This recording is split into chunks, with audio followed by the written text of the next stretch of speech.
Hey, I'm Dr. Dave, Microdose U, and welcome back. This is actually the second episode with Dr. Denise Moret, where she's going to be speaking to the women out there about microdosing magic mushrooms, psilocybin for women's health. And our first episode has gotten some really great response. We got some good questions in, and she's going to be answering these questions about, again, microdosing and women's health. Before I go ahead and turn it over to Dr. Denise, I just want to let you know that anything Dr. Denise talks about as far as links or how we can help you further, it's available in the show notes here and also on the website microdoseu.com. So women, hope you're really enjoying this series. This is number 2. If you men, if you're watching this, if you know of a woman in your life that could use this information, please feel free to refer her to us. And having said that, take it away, Dr. Denise. Hi, it's Dr. Denise with Microdose U, and I'm back just about a week and a half, I guess, ago. Dr. Dave and I had put out an episode on psychedelic psilocybin, LSD, and issues around women's health, such as perimenopause, menopause. And I'm coming back on here. We were going to record the next, it's probably going to be a series. And yet before I did that, we got some very great specific questions that I wanted to come on and answer. So keep the questions coming. I'm going to just go ahead and go through these kind of quickly. And I will say, if you didn't get a chance to watch that episode on women's health, that was, like I said, about a week and a half ago, you might want to go back. It's only about 10 or 11 minutes and take a look at that. Because some of the questions are answered, but there were some terrific questions that came as a result. And we always love when you reach out. I love to get the questions so that we can really be helpful directly and specifically to you. So I'm going to go through the questions and give you some general answers here. So Emily writes, I'm in my late 40s and perimenopause has completely thrown off my mood and sleep. Very common, Emily. That's the norm, not the exception. How can someone tell whether their symptoms are hormonal or something psilocybin might help with? Great question. And I would say it's not a or, it's an and. It is definitely hormonal. And we know that psilocybin, and as well as other psychedelics, LSD, can be extremely helpful. As I said in the video last week, that psilocybin psychedelics will stabilize and regulate and do the job that the changes in the hormones, the drop in the estrogen and the progesterone, which affects our serotonin, our mood, fogginess, all of these brain fog, all of these symptoms that we experience, it kind of regulates that. It kind of comes in as a substitute because the body is looking for other ways to regulate itself. So psilocybin absolutely helps with that. It is extremely likely that what you're describing is hormonal and that psychedelics can have that stabilizing, regulating effect. So thank you for that question, Emily. Next, we have a question from Mindful Maria. Love that. And her question is there a safe way for women to microdose during perimenopause if they're already taking hormone replacement therapy, which is HRT, it's abbreviated. This is when, physician will recommend taking some sort of hormone replacement, synthetic hormones, whether it's a transdermal patch or a cream, or sometimes it's an oral medication. The question is, how is that as far as combining psilocybin, LSD psychedelics, along with hormonal replacement therapy? And, she says, I'm nervous about mixing things, which is absolutely, first of all, the answer is it's absolutely safe and okay, but it is always good to cautiously, ask us, get some opinions, get some, ask your medical doctor if you feel you can be open about that. Look at the research and see, are there contraindications? Part of the issue is that we often don't have extensive research, and sometimes the research is kind of not the best. We do have a lot of what we call field data, which is, observations, experiences people have that have been collected that give us a lot of that information. So it's women living in the world that are taking hormone replacement therapy and safely using psilocybin. So in general, and I always say, Dr. Dave and I always say, don't, this is not medical advice. Always check with your doctor.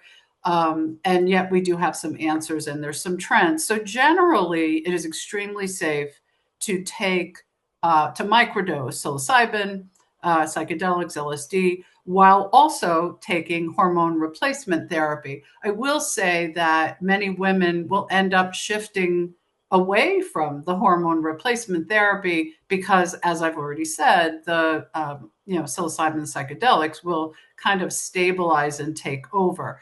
But it's not necessary. You can definitely take those together.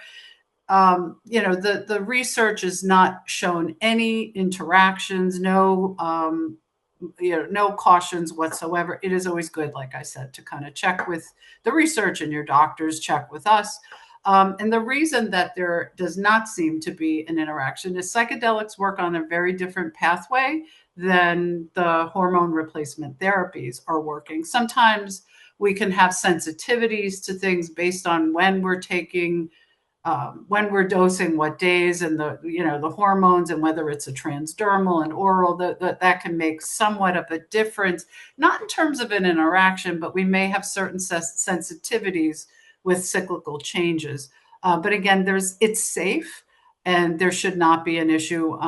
And yet you might want to, discuss it with us a little more closely to get specifics, because even though we see trends, there's definitely individual differences.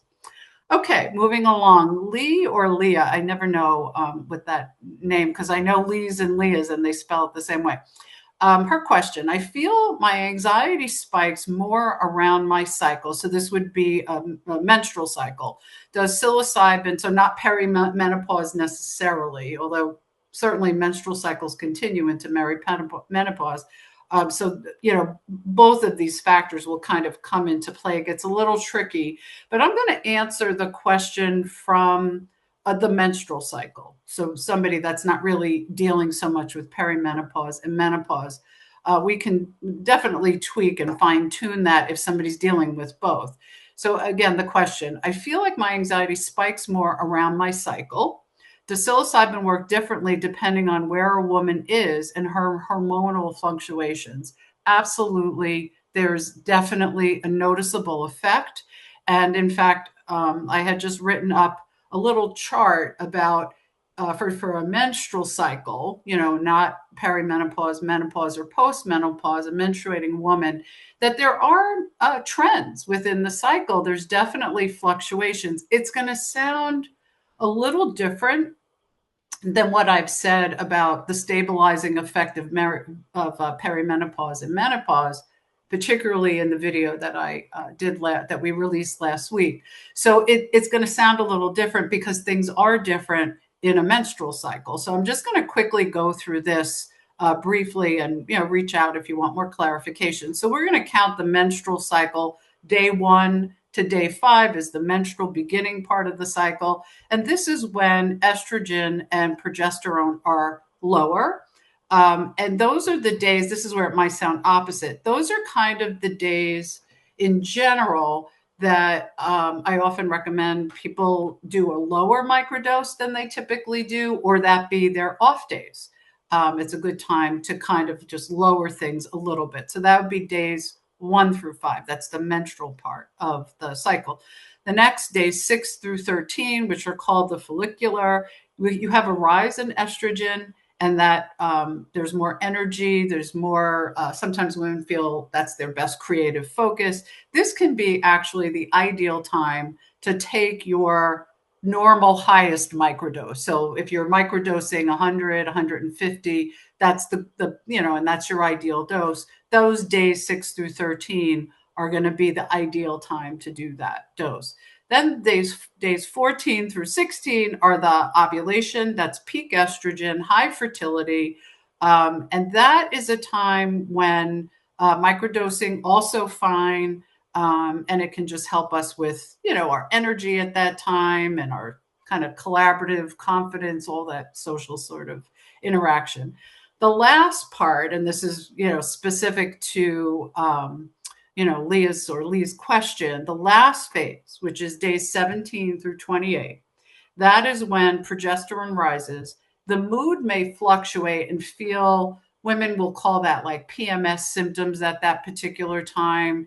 They feel a little more emotionally sensitive. This is the time where a microdose could be best to be reduced just a little. Again, if you were, for example, doing 150, maybe you go down to 100, or you take, you dose and you skip a couple days or something like that. The slightly lower dose, which again is going to sound opposite than perimenopause because it is, but that slightly lower dose is going to help regulate and stabilize and decrease some of the PMS symptoms, actually. So it sounds reverse that you would actually go lower when you're having more PMS symptoms, but that's going to work better with the hormones. I know, a little confusing. Okay. Fourth question is from Serenity Jess. Love that too. Are there specific emotional patterns that we see, or that you see, I should say, in perimenopause? She's speaking to us. That you see in perimenopause that respond especially well to psilocybin, things like the irritability, sadness, overwhelm, feeling disconnected. Absolutely yes. Absolutely yes, Jess, because the irregularity, the inconsistency in perimenopause, remember, it can be very extreme. Things are really just sort of a lot of irregularity and a lot of fluctuations and shifts that are just can be very extreme. So the psychedelics will provide that stabilizing effect, as you've heard me say. Again, because the serotonin, which is going to, during, always the serotonin and the estrogen connection is a very strong connection. So as estrogen and the progesterone, those hormonal levels drop, it's going to affect the serotonin, which is definitely going to affect the very things like irritability, sadness, overwhelm, feeling disconnected. The psychedelics target serotonin, so that's why it has that stabilizing effect. And we do see a decrease in the irritability, more of a calm, sort of leveling, grounded sense, so that the overwhelm is less, the anxiety is less, and there's a little bit of an emotional regulation, so there isn't the sort of fluctuation. And so it really does, it is extremely helpful. Again, go back and, if you want, watch that first video from last week. Okay, moving along. I think this is the last question. Karen, for women who want to try microdosing, but are dealing with brain fog, low energy, hot flashes, what's the gentlest, safest way to start? Actually, I do have one more question. It's not the last, it's the fifth question. This is a great question. We get this question a lot. Somebody who doesn't know, how do I start? These are my goals.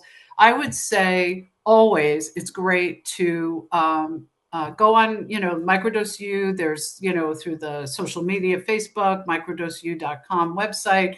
There's free guides.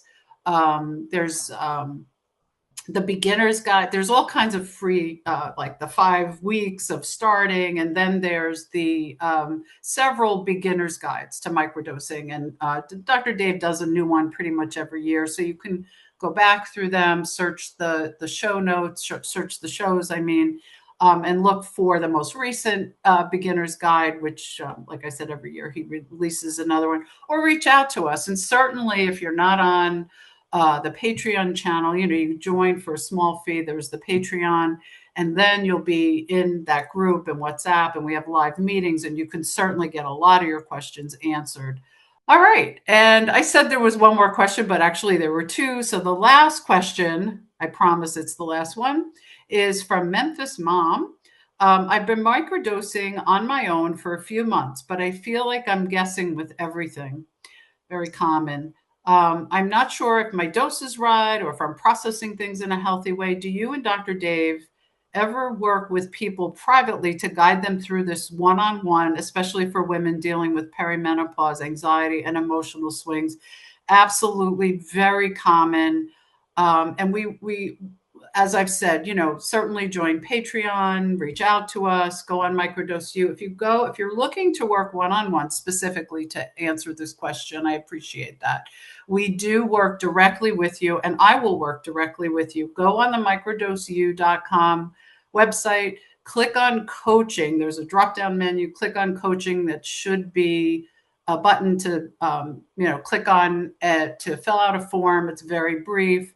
Reach out to us if something doesn't make sense. Just email Dr. Dave, get in touch with us. We actually do really love to help people one-on-one.